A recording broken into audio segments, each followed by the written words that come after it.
Welcome back. Today, I want to talk about one of the most practical pages in the whole platform, and honestly, one of the most comforting once you understand it.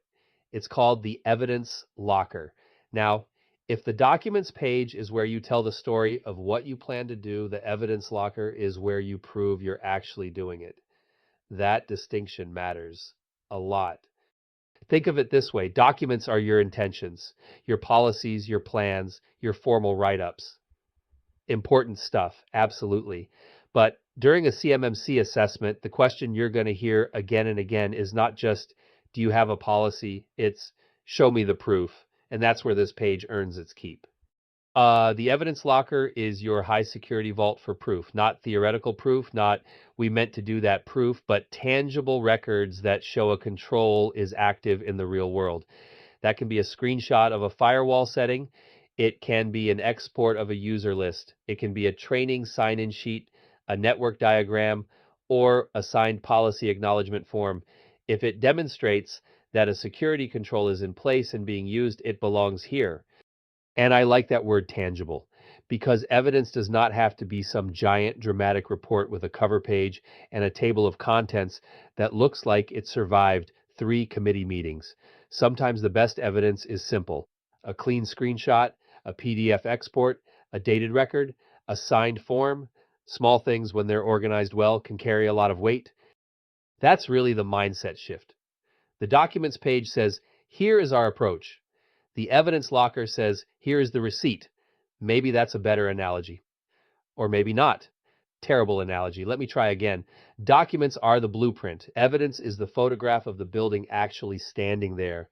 Auditors expect both. They want to see that you understand the requirement, and they want to see that the requirement is alive inside your environment. So the evidence locker is not a nice extra. It's not a maybe later feature. It is the place where your compliance work becomes visible, defensible, and much easier to present when the pressure is on. So if you've ever felt that little knot in your stomach thinking, we've done the work, but can we actually show it? This page is built for that exact problem.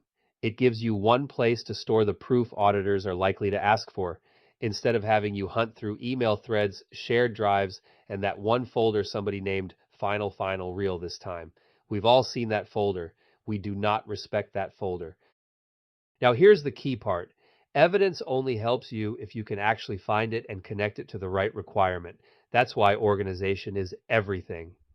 The evidence locker isn't just a pile of uploaded files. It works like a relational database. Every file gets tagged to the specific CMMC control it supports. That means when an assessor asks about a requirement, say access control 3.1.1, you're not digging through random folders trying to remember whether that screenshot was called firewall new or firewall newer or really final firewall. You pull up the control tag and there it is, the supporting proof linked to that requirement. Fast, clean, and a whole lot less stressful. At the top of the evidence locker page, you've got 3 numbers that tell the story of your coverage. First, controls with evidence.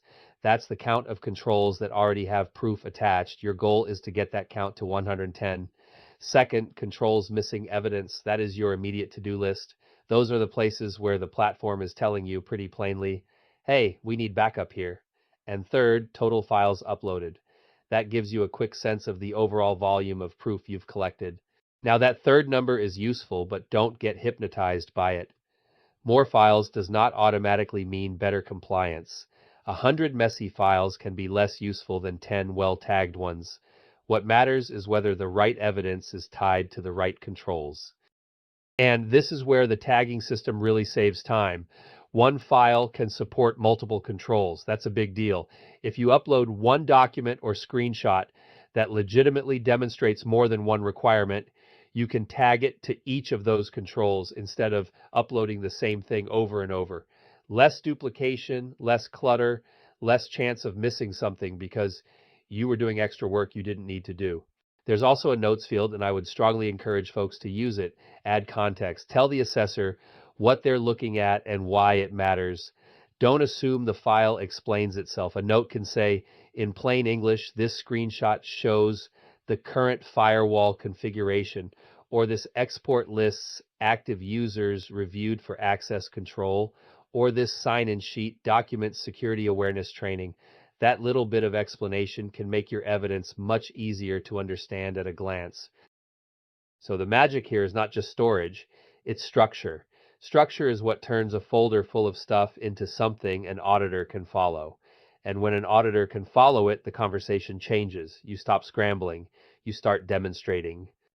So how do you use the evidence locker well over time? The game plan is pretty straightforward. First, upload your files, drag and drop your screenshots, PDFs, exports, and other records right into the browser. Don't overcomplicate that part. If it proves a control is active, get it into the locker. Second, tag each file to the specific control it supports. This is the step that makes the whole system work. Without tags, you've just created a digital junk drawer. With tags, you've created a mapped set of proof tied directly to your compliance obligations. Third, add context in the notes field. Again, this matters more than people think. A screenshot without explanation can leave room for questions. A screenshot with a clear note helps the assessor understand what they're seeing and why it supports the requirement. Fourth, monitor your coverage. Regularly check for gaps, especially controls marked compliant that have 0 files in the locker. That is a major red flag.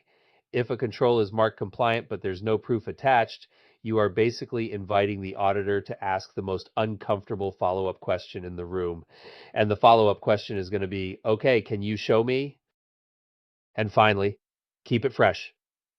Auditors are not likely to be impressed by a screenshot from 2 years ago. Evidence has a shelf life. Your environment changes, your systems change, your users change, and your proof needs to reflect current reality. So make refreshing evidence a habit, not a panic move a week before an assessment. I think that's the real takeaway here. The evidence locker works best when it becomes part of your normal rhythm.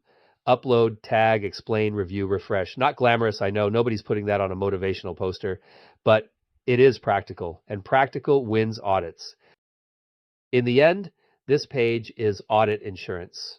By organizing your proof now, you turn a high-stress assessment into a much simpler demonstration. You're not trying to remember what happened. You're showing what's already documented. And that's a much better place to be.